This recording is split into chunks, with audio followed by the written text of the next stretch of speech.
Bem-vindos ao Enigmas. Você está entrando em um programa onde o normal é ser diferente. O normal é ser paranormal. Como vai você? Muito bem-vindo, muito bem-vinda neste programa ao vivo aqui na TV Grande ABC. Oi, Cris. Tudo bem, Kátia Gai? Uma honra enorme ótimo. estar contigo aqui na TV Grande ABC sempre, né? Toda semana. Toda semana. E com convidados extremamente especiais, trazendo e compartilhando muita sabedoria. E hoje nós temos aqui uma sumidade, né, Kátia Gai? Nós temos a pauta sobre o taoísmo, que é uma pauta que foi pedida há muito tempo, e ele vem para falar sobre este tema. Ele é mestre da Sociedade Taoísta aqui, né, do Brasil.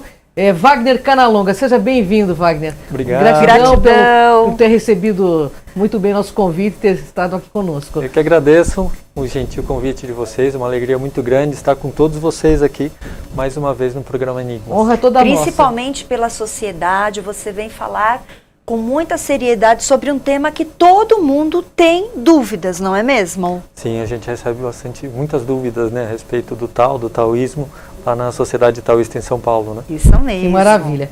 Wagner, para não perder tempo, o Vamos taoísmo é filosofia ou religião? Essa é uma pergunta bastante frequente, né? Porque tem muita gente a maioria das pessoas, na verdade, conhece o taoísmo como uma filosofia de vida. Uma filosofia de vida que prega o equilíbrio, o cultivo da saúde, da longevidade, da harmonia. O que isso, dentro do taoísmo, já é bastante espiritual, já nos mostra um grande desenvolvimento espiritual.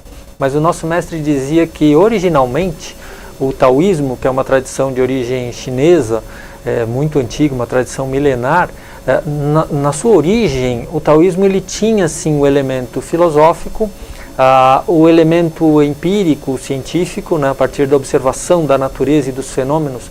Os mestres desenvolveram uma série de técnicas para permitir que a gente se harmonizasse com o meio ambiente, conosco mesmo, com a nossa saúde, com as pessoas com as quais a gente se relaciona, desenvolvendo o que a gente chama de artes de sabedoria dentro do taoísmo. E na busca por essa harmonia com a natureza maior, os mestres taoístas também identificaram a necessidade da gente entrar em harmonia com o mundo mais sutil, um mundo invisível, com o mundo espiritual. E aí se desenvolveram inúmeras técnicas, práticas místicas, rituais, práticas mágicas, para a gente entrar em harmonia com esse universo sutil, entrando aí verdadeiramente numa unidade dinâmica e harmônica com todo o universo. Olha que maravilha. Às vezes as pessoas acreditam que a religião, tudo que se reporta, né, a um ser, torna-se religião. E na verdade é uma prática diária, né? Não, exatamente. não é isso? E dentro do taoísmo isso é muito natural. Natural. Porque na religião taoísta existem inúmeras divindades. A gente chama de divindades vários tipos de seres. Tem algumas divindades que são grandes mestres, foram pessoas como nós, grandes seres que se desenvolveram espiritualmente, atingiram um nível espiritual elevadíssimo e passaram a ser cultuadas como divindades. Então a gente chama de divindades grandes mestres. Mas também existe a divinização de forças naturais. Então, por exemplo, o Sol é uma divindade, a Lua é uma divindade, existem as estrelas que são divindades que são representadas pelas estrelas, e divindades que nunca tiveram forma humana, que também podem ser representadas na forma humana, para mostrar não que a divindade tem a nossa forma, mas que nós, na forma humana, podemos entrar em harmonia, em unidade também com divindades não formais. Olha que Verdade, maravilha, né? Já que viemos das estrelas, né? Sim, exatamente. Não seria justo a gente descartar, né? São divindades mesmo. Sim, só uma coisinha também. Claro. O taoísmo, no mundo inteiro, ele é muito mais conhecido como filosofia. Tá? A parte religiosa do taoísmo, ao longo do tempo, historicamente por causa das revoluções na China, Revolução Comunista, Revolução Cultural, a parte religiosa ela foi perseguida e abafada, né, pelo governo chinês, e o que ficou preservado foi a filosofia e as artes de sabedoria. Mas em alguns bolsões a parte religiosa do taoísmo ficou preservada, principalmente Taiwan, Hong Kong, Singapura. E quando o nosso mestre Wu Dixien veio para o Brasil, ele criou a Sociedade Taoísta do Brasil. Ele tinha como meta a formação de um espaço, de um local, onde a gente pudesse entrar em contato com o taoísmo nas suas várias vertentes, da forma mais próxima do que ele era no original. Então a gente entra em contato com a filosofia, com as várias artes de sabedoria taoístas, e também a gente tem as práticas religiosas. Temos o altar, temos os rituais, onde a gente pode entrar em harmonia também com esse campo espiritual da tradição taoísta. E quando veio para o Brasil, faz muito... Em que ano foi? Como é que isso se instalou aqui? Teve muita dificuldade? Na verdade, a gente tem uma grande barreira, que é a língua e a cultura. Né? Então, o taoísmo é de origem chinesa, a língua chinesa por si já é um grande desafio, né? Para ser superado. E o taoísmo ele veio, na verdade, para o Brasil, como aconteceu o taoísmo se difundir pelo mundo. Né? Muitos mestres deixaram a China por conta das evoluções, levando parte do seu conhecimento. Alguns eram mestres de Tai Chi Chuan, outros eram mestres de Qigong, de medicina chinesa, de I Ching, de Feng Shui. Então, vários mestres que se dispersaram pelo mundo, levando o conhecimento taoísta de uma forma um pouco mais fragmentada. Em alguns lugares, pontualmente, era levada também a prática religiosa, mas normalmente restrita à comunidade chinesa local. Então, existem alguns lugares onde você tem a parte religiosa do taoísmo, mas são os chineses que praticam. E aqui no Brasil, uma coisa muito especial que aconteceu foi que o nosso mestre Wu Dixen, pai dele, Dr. Wu Xiaoxiang, ele era mestre de medicina chinesa e mestre de artes marciais. Tá? E aí ele formou o filho, o mestre Wu Dixen, e eles tinham uma escola, o mestre Shen cresceu, se desenvolveu com a escola de Tai Chi Chuan, e chegou um momento que ele falou, não, quero expandir isso, foi para Taiwan, fez um treinamento também na Sociedade Taoísta de Taiwan, e trouxe depois o taoísmo, a parte religiosa do taoísmo, para o Brasil, fundando a Sociedade Taoísta do Brasil, lá no Rio de Janeiro, em 1990. Né?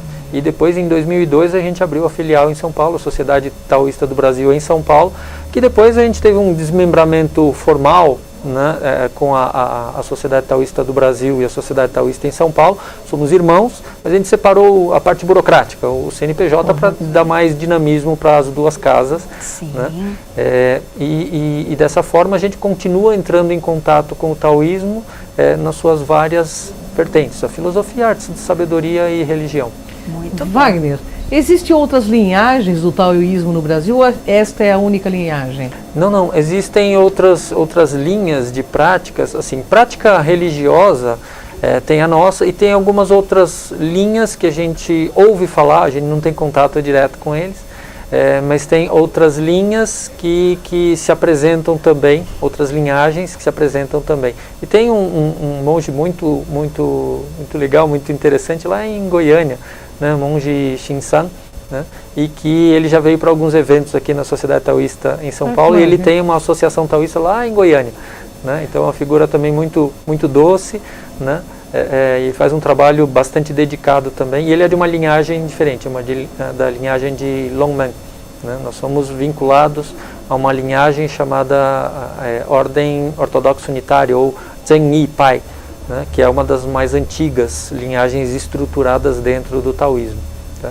E o taoísmo não é uma tradição centralizadora. Tá? Então, a gente não acredita que existe um grande mestre ou uma grande mestra detentora do Tao, né, e que seja a única grande referência. Na verdade, o que a gente tem, o taoísmo é muito amplo, o conhecimento taoísta é muito amplo, então você tem grandes mestres que despontam em determinadas áreas de conhecimento, e esses grandes mestres vão, com o tempo, formando também suas linhagens. Então, existem inúmeras grandes linhagens dentro do taoísmo. Muito bem. Daí vem uma pergunta do gancho que você me dá. O que é o Tao? É Deus? Sim. Então, Tao, literalmente, essa palavra significa caminho. Caminho. Então, taoísmo, como todo ismo, é uma doutrina, mas é a doutrina do caminho. Então, não é a doutrina de alguém, de algum mestre ou de algum ser superior, é a doutrina do caminho. E pensando para o taoísmo, caminho é aquela trilha que me leva deste lugar até aquele outro lugar. Tá? Então, simbolicamente, o caminho representa o processo de transformação, né, da minha condição atual para uma condição posterior. Então, a ideia de caminho no taoísmo tem a ideia da trilha, mas também tem a ideia de alguém que percorre essa trilha. Então, é alguém que se transforma nesse caminho. Então, a tradição taoísta oferece inúmeros caminhos de transformação. E a transformação que o taoísmo propõe é a restauração da integridade, da dinâmica de integração com o que se chama de Tao, que na visão dos mestres taoístas é a origem, nossa origem comum. Tá? E que tem um texto sagrado taoísta, que é o Tao Te Ching, o livro do caminho e da virtude, onde na primeira frase, Lao Tzu, que é o patriarca que nos deixou esse texto, ele diz assim: o Tao que pode ser expresso não é o verdadeiro Tao. Então tudo que eu falar para vocês que é o Tao, não é o Tao, não acreditem em mim. Tá? Por quê? Porque o Tao, ele é ilimitado. Sim. Ele não tem forma, e justamente por isso ele é capaz de dar origem a todas as formas e abraçar toda a manifestação do universo.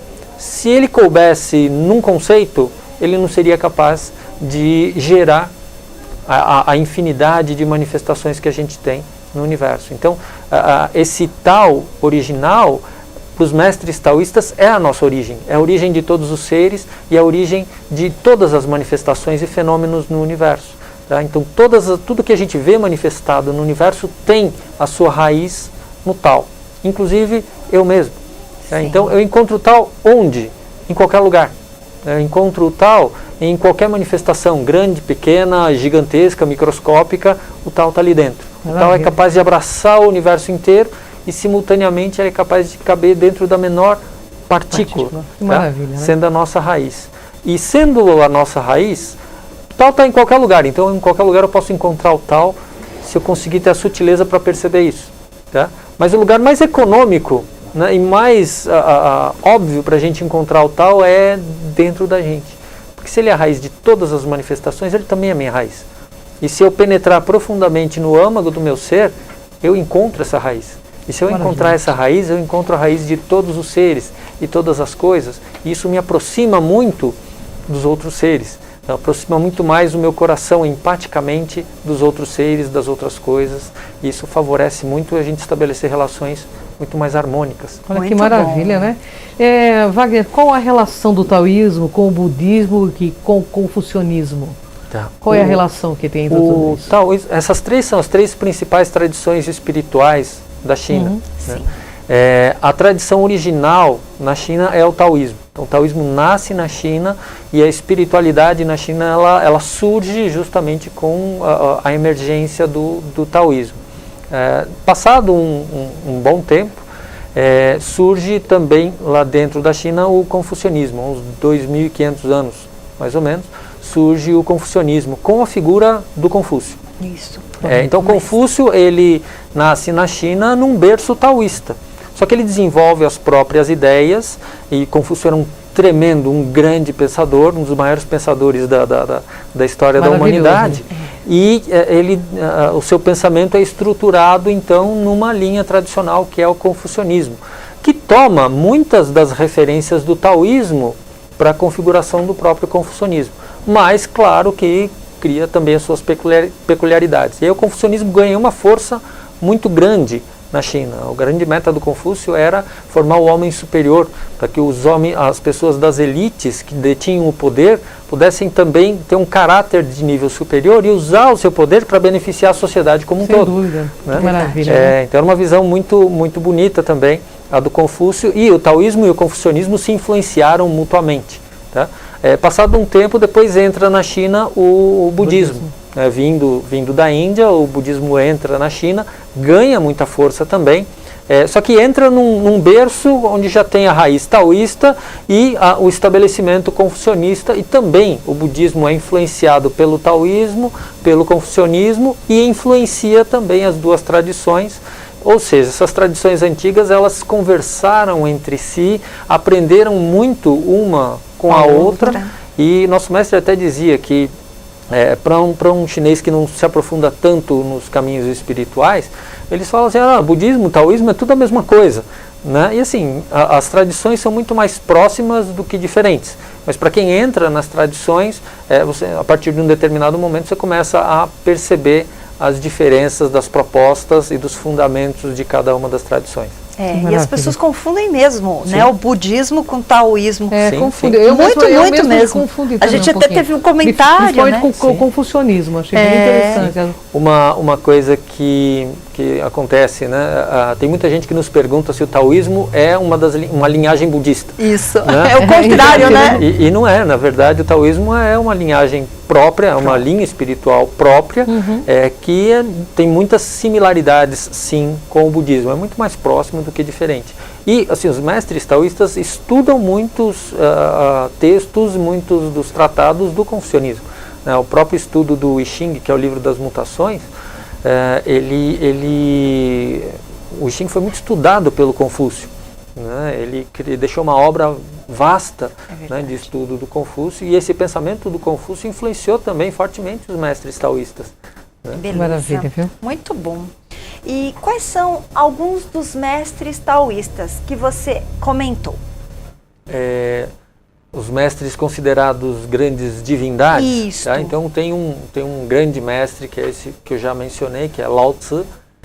Alguns autores, inclusive, acreditam que Lao Tzu é o fundador do taoísmo. Dentro da nossa linhagem, dentro da tradição, a gente não diz que o Lao Tzu seja o fundador do taoísmo. Porque o nosso mestre dizia que o taoísmo é uma tradição ancestral, ela surge espontaneamente, junto com a consciência e com a civilização chinesa. Tá? E dentro dessa história milenar, grandes mestres despontaram e viraram referências, né, dentro da história taoísta. Lao Tzu foi um desses mestres, tá, que deixou para a gente o livro chamado Tao Te Ching. Né? Mas existem outros grandes mestres. Bem antes de Lao Tzu tem um outro grande mestre, que essa é de uma era já considerada quase que mitológica, que é o Imperador Amarelo.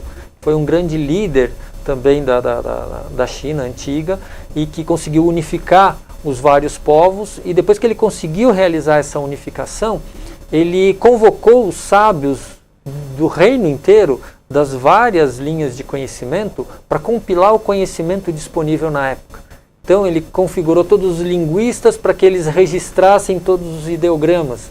Né? Ele convocou os astrônomos das várias regiões para que criassem um calendário que refletisse o processo de transformação natural e que permitisse que o homem pudesse predizer os movimentos naturais para se harmonizar a esses movimentos naturais. E gerou um calendário que é usado até hoje, calendário amarelo, né, que assim, teve 2 ou 3 ajustes ao longo de quase 5.000 anos de história. Que bom, né? Ele foi feito quase perfeito. Exatamente. Né? A própria medicina chinesa, ele convocou os médicos chineses das várias regiões e deixou para a gente um primeiro grande tratado de medicina chinesa, né, que é o livro de ouro do Imperador Amarelo. Então a matemática, o feng shui, todos os conhecimentos disponíveis, ele convocou os sábios e fez uma grande obra de sistematizar o conhecimento disponível na época. Né? Então o Imperador Amarelo é também um outro grande mestre de referência. Tem outro grande mestre também chamado Chuang Tzu, né, que ele deixou para a gente uma obra importantíssima, que são os ensinamentos essenciais.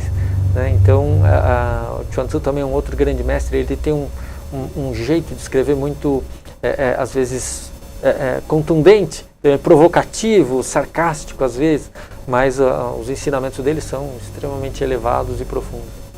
Muito bom. Tem alguma prática considerada sagrada dentro do taoísmo que vocês fazem no dia a dia? Dentro do taoísmo tem inúmeras práticas sagradas, e na verdade toda a prática que me coloca num caminho de unidade, num caminho de harmonia com o Tao, já dentro do taoísmo vai ser considerada sagrada, né? Mas dentro do taoísmo a gente pratica meditação.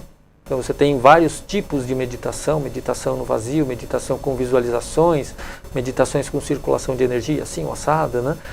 Você tem as práticas do Qigong, também um dos pilares do pensamento taoísta. São práticas de exercícios que combinam movimentos de alongamento com a respiração, com uma atenção plena naquilo que você está fazendo, e que são fundamentais para o cultivo da nossa saúde e da nossa longevidade. Né? As práticas de artes marciais taoístas também, o Tai Chi Chuan, o Xing Yi, Pakua, né? Que são práticas também que podem beneficiar muito a nossa saúde e treinadas de uma maneira com uma fundamentação marcial, elas podem nos ajudar também na nossa autodefesa. Não para caçar briga, mas para a gente, se algum elemento contundente vem na nossa direção, a gente conseguir se proteger sem perder o equilíbrio. Claro. Perfeito. Perfeito, maravilhoso, hein, Kátia? Eu quero te fazer uma pergunta, esta é pessoal. Oba, vamos lá. A cultura é muito diferente da nossa, né, brasileira. Qual a maior dificuldade que nós, brasileiros, temos em acessar o taoísmo?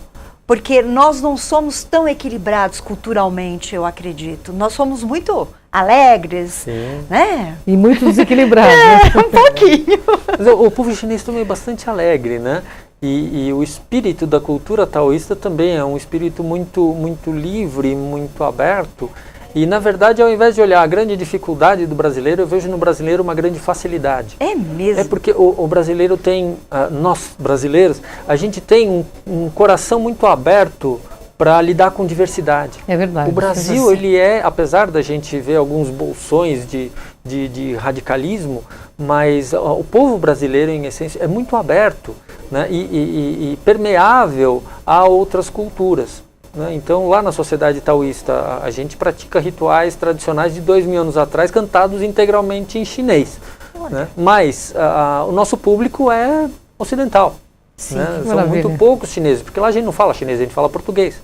Né? E o nosso mestre, ele era chinês, mas ele veio muito cedo para o Brasil e ele tinha um vocabulário, um português muito bem. Tinha um sotaque muito charmoso, mas ele falava muito bem em português, né? E tinha assessoria de pessoas também muito cultas. E então ele conseguia, e ele era muito especial porque ele conseguia traduzir conceitos que eram às vezes complexos e muito sofisticados do pensamento taoísta para a nossa linguagem ocidental e brasileira, e tornava aquilo muito próximo, muito acessível, com exemplos do nosso cotidiano. Então, ele gostava muito de novelas. Então ele assistia as novelas e dava os exemplos. Olha que maravilha. Em cima da novela. Isso é falar com o senso comum. Isso é muito... Exatamente. Ele falava de uma linguagem próxima. Isso que é legal. Agora que ela fez uma pergunta, também tem uma pergunta para fazer. Oba, vamos lá. No taoísmo, Wagner, como que vocês veem essa questão de karma e dharma? Existe isso para vocês ou não? Então, dentro do taoísmo, a gente trabalha assim com essa ideia de karma como causa e efeito. Correto. Tá? Então, esse é um conceito que o taoísmo absorveu do budismo. Né? Então, toda ação, ela implica uma reação. Então, como é que a gente lida com isso? A gente lida com naturalidade.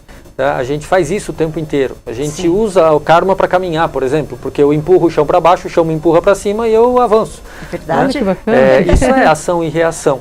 Tá? Isso é uma lei natural.